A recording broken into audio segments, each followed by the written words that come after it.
स्वागत है आप सभी का द स्टडी कैफे भाई परीक्षा में। आज की इस क्लास में हम लोग डिस्कस करने वाले भाई अपने मोस्ट एक्सपेक्टेड टॉपिक आपका टिग्नोमेट्री।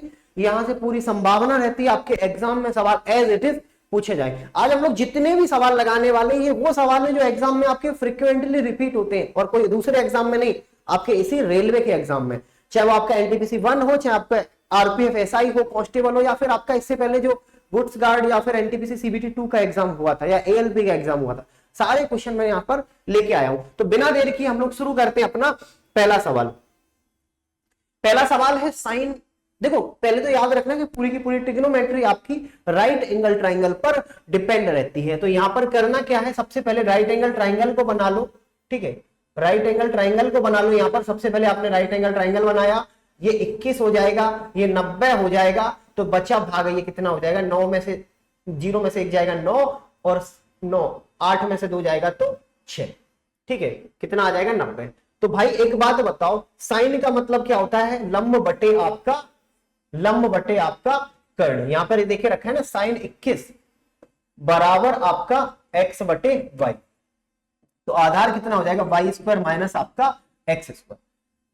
सेक मतलब कॉस का अपोजिट, कॉस का अपोजिट मतलब कॉस हो जाएगा आपका लंब आधार बटे कर्ण। तो सेक कितना हो जाएगा आपका यहां पर y बटे y स्क्वायर माइनस आपका x square minus sine 69। Sine 69 मतलब यहां पर कितना मिलेगा आपको, y स्क्वायर माइनस आपका x स्क्वायर और यहां पर आपका y, यही मिलेगा। इनका एलसीएम लोगे तो आपको मिलेगा y, इनका एलसीएम लोगे तो कितना मिलेगा, y स्क्वायर माइनस आपका x स्क्वायर। तो यहां पर मिलेगा y स्क्वायर माइनस आपका y square minus minus plus आपका x स्क्वायर। ये दोनों कैंसिल आउट, तो आपका फाइनली आंसर मिलेगा x square upon y square minus आपका x स्क्वायर। ठीक है, तो दोनों ऑप्शन, सबसे पहले आपको x स्क्वायर चाहिए, y स्क्वायर वाले को हटा दो। ठीक है, दूसरी बात आपको बाहर y चाहिए, y यहां पर भी y square minus x square चाहिए। छोटे में से बड़ा नहीं, बड़े में से छोटा घटाना, ये चीज आपको थोड़ी सी ध्यान रखनी पड़ेगी। चलो आगे बढ़े, अगला सवाल। वापस से हम लोग वही चीज देखेंगे कि भाई सबसे पहले अगर बात करेंगे, ये 9 डिग्री है, ये 90 होगा तो ये कितना हो जाएगा 81, ये p है तो ये कितना हो जाएगा आपका q, क्योंकि tan की वैल्यू क्या होती है, लंब बटे आधार। तो कर्ण कितना हो जाएगा p स्क्वायर प्लस आपका q स्क्वायर। तो यहां पर sec मतलब cos का अपोजिट, cos मतलब ये वाला। ठीक है, तो यहां पर आपको क्या मिलेगा, p स्क्वायर प्लस आपका q स्क्वायर और अपॉन आपका p, और यहां पर 1 प्लस cot 81। cot 81 मतलब tan का अपोजिट, तो इसे घुमा दोगे तो यहां पर कितना मिलेगा आपको, p स्क्वायर। ठीक है, यहां पर क्या मिलेगा आपको, यहां पर क्या मिलेगा आपको, अच्छा ये स्क्वायर है तो ये स्क्वायर ये हट जाएगा। ठीक है, अभी हटाते हैं ये स्क्वायर, आपको थोड़ा सा स्क्वायर रूट इनका हटाना पड़ेगा। क्यों, क्योंकि ये कहीं ना कहीं आपके स्क्वायर आपको देके रखा है। कॉट मतलब यहां पर आपका आधार बटे कर्ण मतलब, ठीक है 81, p बटे आपका q, यही देके रखा है। ठीक है, और ये भी आपका स्क्वायर में। तो यहां पर भाई आपको सबसे पहले क्या मिलेगा, सबसे पहले आप देखोगे तो आपको मिलेगा p स्क्वायर प्लस आपका q स्क्वायर अपॉन आपका p स्क्वायर, और यहां पर मिलेगा q स्क्वायर प्लस आपका p स्क्वायर अपॉन आपका यहां पर q स्क्वायर। ये दोनों कट जाएंगे तो आपको मिलेगा q स्क्वायर अपॉन आपका p स्क्वायर, और यही होना चाहिए आपका correct answer, q square upon आपका p स्क्वायर। अगला सवाल, अब वापस से वही सवाल। सबसे पहले आप करोगे क्या, एक राइट एंगल ट्राइंगल बनाओ। साइन का मतलब होता है अगर ये 17 है तो ये कितना हो जाएगा 73 हो जाएगा, ये 90 हो जाएगा। 17 मतलब x और y, ठीक, x और y, तो यहां पर कितना आएगा y स्क्वायर माइनस आपका x स्क्वायर। सेक 17, सेक मतलब cos का अपोजिट, cos क्या होगा आपका आधार बटे कर्ण मतलब y बटे y स्क्वायर माइनस आपका x स्क्वायर। ठीक है, x square minus sine 43, sine 43 मतलब y अपॉन x। ठीक है, यहां पर कितना आएगा x अपॉन y, यही आएगा। ठीक है, अब एक काम करो, साइन 17, ठीक है, यहां पर सबसे पहले देखोगे सेक 73 मतलब, अच्छा ये थोड़ा सा आपको देखना पड़ेगा साइन का। तो यहां पर कितना आएगा आपका, ध्यान से देना, यहां पर कितना आएगा y स्क्वायर माइनस आपका x स्क्वायर, साइन 17 मतलब y। तो यहां पर आएगा y स्क्वायर माइनस आपका y square minus plus x square upon आपका y। वापस से आपको पहले वाले सवाल जैसी फॉर्मेशन मिल जाएगी, पॉजिटिव नेगेटिव कैंसिल आउट, तो बेटा आपको बचेगा कितना, x square y upon y square minus x square, दोनों से। सबसे पहले x स्क्वायर मिलेगा, ऑप्शन नंबर ए सवाल का करेक्ट आंसर आना चाहिए, ऑप्शन नंबर ए सवाल का करेक्ट आंसर आपका आना चाहिए। अगला सवाल, एक चीज याद रखना, जब भी कोई दो सेम नंबर को रिपीट करके जोड़ोगे और उनका सम एक दो मिलता है, मतलब साइन और साइन का अपोजिट ही कहीं ना कहीं कोसक होगा, इनको जोड़ने पर आपको कितना मिल रहा है, दो। मतलब साइन की भी वैल्यू एक होगी, इनकी भी वैल्यू हम लोगों को एक पता होगी। एलजेब्रा में हम लोग बहुत सारी चीजें ये पढ़ चुके हैं, ठीक है। अब एक की पावर कुछ भी लगा देना, आपको दो ही मिलेगा, मतलब ऑप्शन नंबर बी ही आएगा इस सवाल का आपका करेक्ट आंसर, ठीक है। अगला सवाल, वापस से वही सवाल। अब ज्यादा टाइम वेस्ट मत करो भाई, इनकी भी वैल्यू एक होगी, इनकी भी वैल्यू एक होगी, तभी तो दोनों को जोड़ोगे दो मिलेगा। तो दोनों को जोड़ने पर यहां भी आपको दो ही मिलेगा, मतलब ऑप्शन नंबर ए ही आपको मिलेगा, ऑप्शन नंबर ए ही मिलेगा। अगला सवाल, अब यहां से थोड़ा सा आपको चीजों को ध्यान से देखना है, यहां से चीजों को ध्यान से क्या देखना है, ठीक है। यहां पर आपको क्या देखे रखा है, sign A minus cos A बराबर आपका √3 माइनस 1 अपॉन, आपको वैल्यू बतानी है साइन ए, ठीक है, आपको वैल्यू बतानी है साइन ए और कॉस ए की।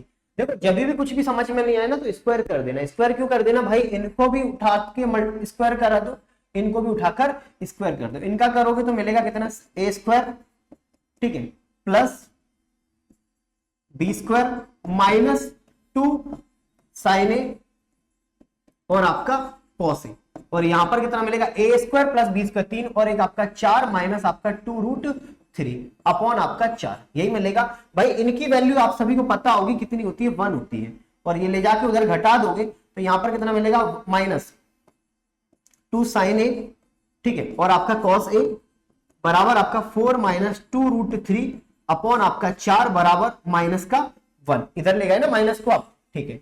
तो यहां पर सॉल्व करोगे तो मिलेगा कितना, 4 माइनस आपका 2√3 माइनस 4 और अपॉन आपका 4, तो ये 4 से 4 कट जाएगा, माइनस से माइनस कट जाएगा, ठीक है, 2 से 2 कट जाएगा, तो मिलेगा कितना आपको, √3/4। √3/4 बोले तो ऑप्शन नंबर डी सवाल का क्या होना चाहिए, यहां पर करेक्ट आंसर होना चाहिए, ठीक है।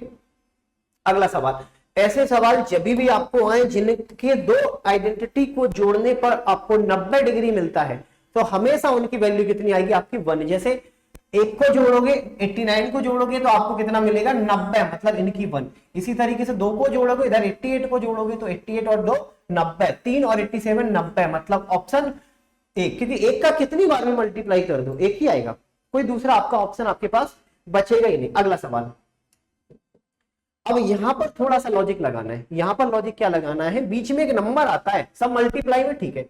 अच्छा साइन 90 की वैल्यू कितनी होती है, साइन 90 की सबको पता है 1 होती है। कॉस 90 की वैल्यू कितनी होती है, सबको पता है 0 होती है। भाई कहानी खत्म, क्योंकि यहाँ पर कॉस 90 भी बीच में आया होगा जिसकी वैल्यू 0।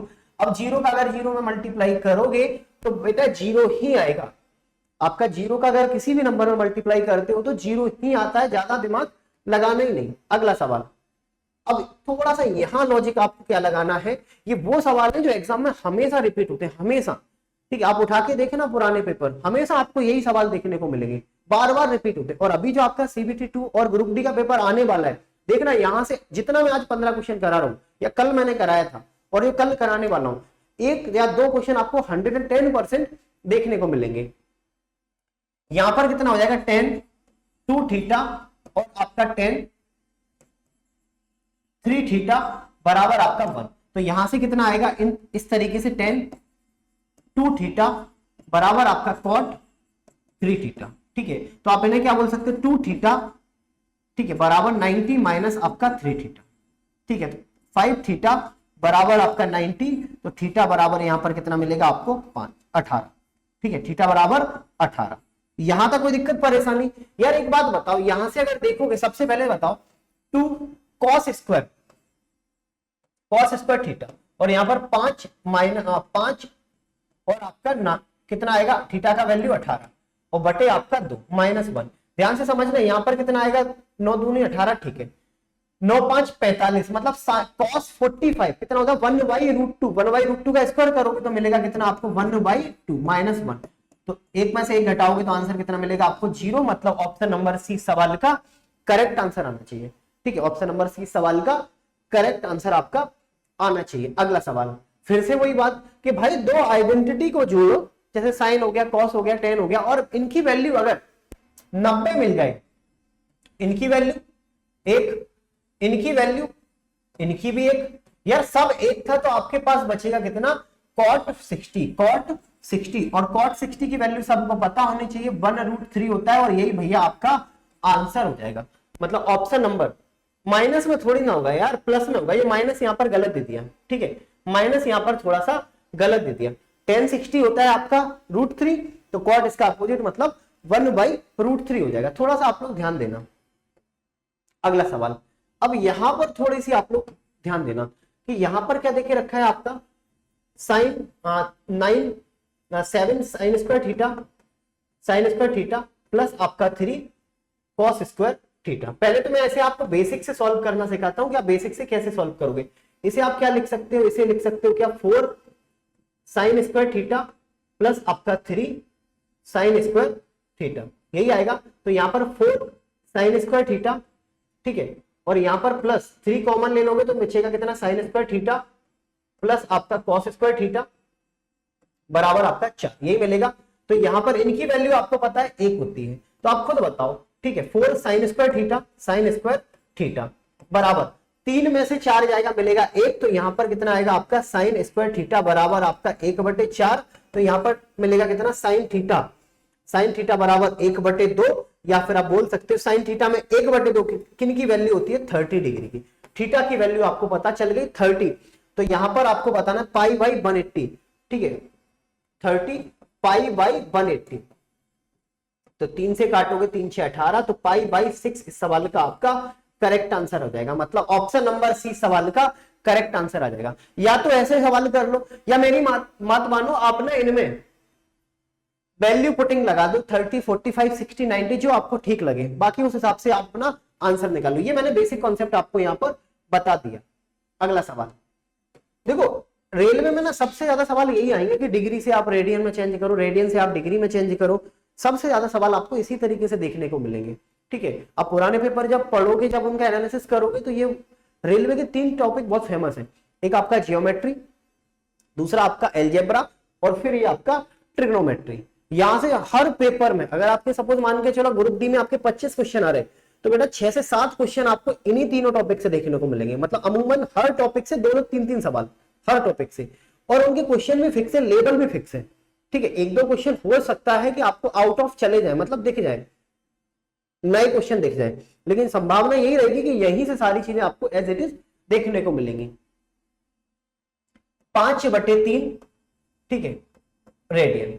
अब बताओ इनको कैसे सॉल्व करोगे, ठीक है, इनको कैसे सॉल्व करोगे। यहां पर अगर देखोगे सबसे पहले, तो यहां पर क्या करोगे आप 5/3, ठीक है, 5/3, ठीक है, और यहां पर आप क्या करोगे 180, कितना, पाई मतलब आपका 180, ठीक है। 3 से काटोगे 6 6 5 3, मतलब 300 डिग्री आना चाहिए। कितना आना चाहिए आपका, 300 डिग्री। ऑप्शन नंबर डी सवाल का क्या आना चाहिए, करेक्ट आंसर आना चाहिए। और यहां पर आपका आंसर कितना आना चाहिए, option number D correct answer, ठीक है। तो आपको पता होना चाहिए यहां पर इनकी वैल्यू डिग्री में कितनी होती है, पाई की वैल्यू डिग्री में कितनी हो जाएगी, 180 डिग्री होगी, ठीक है। कितना हो जाएगा आपका 180 डिग्री। चलो अगला सवाल, वापस से आपको किस में बदलना है, वापस से आपको डिग्री में बदलना है। मैंने आपको समझाया कि भाई यहां पर 1 डिग्री बराबर 1 रेडियन बराबर आपका 180 डिग्री होता है, ठीक है। और यहां पर वैल्यू क्या देके रखी है आपको, 4/15, और आपका यहां पर यही देके रखा है। तो इसे साफ करके आप क्या करोगे बेटा, इसे साफ करके सबसे पहले आप क्या करोगे, यहां पर 180 का मल्टीप्लाई करो, ठीक है। तो 4 मल्टीप्लाइड भाई 15 से काटोगे, 15 एकम 15, 15 दूनी 30, तो यहां पर 12 4 48 आपका क्या आना चाहिए, ठीक है, 48 क्या आना चाहिए आपका डिग्री। मतलब इस सवाल का आपका करेक्ट आंसर जो होगा वो ऑप्शन नंबर ए सवाल का होना चाहिए, ठीक है। ऑप्शन नंबर ए सवाल का क्या होना चाहिए आपका करेक्ट आंसर। अगला सवाल, अब यहां से देखना, चाहो तो आप इन्हें यहां पर वैल्यू पुटिंग से भी अपना आंसर निकाल सकते हो, या थोड़ा सा मैं बेसिक बता देता हूं, वैल्यू पुटिंग आप लोग निकालना। tan थीटा बराबर -4 बराबर 0, ठीक है। तो यहां पर 3 tan थीटा बराबर आपको क्या मिलेगा 4, या फिर tan थीटा आपको क्या मिलेगा यहां पर 4/3, यही होगा भाई। यहां पर tan थीटा क्या होता है आपका 4, और ये आपका 3, तो ये कितना हो जाएगा आपका 5। आपको sine theta plus cos theta की वैल्यू बतानी है। मतलब साइन थीटा मतलब लंब बटे कर्ण, 4 आपका 5। कॉस थीटा मतलब होता है आपका आधार बटे कर्ण, कितना हो जाएगा 3/5, तो कितना आ जाएगा आपका 8/5। 8/5 और यही इस सवाल का आपका 4 और 3 आपका 7/5, 4 और 3 आपका 7 होता है, ठीक है। 7/5 मतलब ऑप्शन नंबर ए सवाल का करेक्ट आंसर आना चाहिए, ठीक है। ऑप्शन नंबर ए सवाल का करेक्ट आंसर आना चाहिए। तो ये वो सवाल थे जो आपके एग्जाम में ट्रिग्नोमेट्री के सबसे ज्यादा रिपीट हुए हैं, सबसे ज्यादा। और ऐसी संभावना रहती है कभी भी एग्जाम होता है ना तो यहां से 1 से 2 सवाल आपको एज इट इज देखने को मिलेंगे। तो इनको एक बार फिर से आप लगाकर देखना, एक बार फिर से आप इनकी प्रैक्टिस करना, ठीक है। एक भी सवाल आपसे छूटना नहीं चाहिए। बाकी शेड्यूल आप सभी को पता होना चाहिए भाई, 10 से 11 आपका रीजनिंग, 11 से 12 आपका मैथ्स और पर डे शाम को 8 से 9 आपका साइंस का क्लास रहता है, ठीक है। कल हम लोग एक फिर से नया टॉपिक देखेंगे अपना मोस्ट एक्सपेक्टेड टाइप, जिसमें से आपकी संभावना पूरी रहेगी कि एग्जाम में एज इट इज आपको चीजें देखने को मिले, ठीक है। इससे पहले वाली क्लास में मैंने आपको जियोमेट्री करा दी है, आज मैंने आपको ट्रिग्नोमेट्री करा दी है। अब नंबर आएगा आपका किसका, एलजेब्रा। ये वो 3 आपके गोल्डन टॉपिक है जिनमें से हमेशा आपको एग्जाम में चीजें देखने को मिलेंगी, हमेशा। ऐसा हो ही नहीं सकता कि इनके बिना आपका पेपर बनाया जा सके, और वो भी खासकर स्पेशली आपका रेलवे का, चाहे वो आपका एनटीपीसी सीबीटी 2 हो, चाहे वो आपका ग्रुप डी का हो। अब आप लोगों को याद क्या रखना है, वीडियो को लाइक करना है, चैनल को सब्सक्राइब करना है और क्लास को थोड़ा ज्यादा से ज्यादा आप लोगों को शेयर करना है। मिलते हैं हम लोग अपने कल सेम एक नए टॉपिक के साथ, तब तक वीडियो को लाइक और शेयर जरूर करें।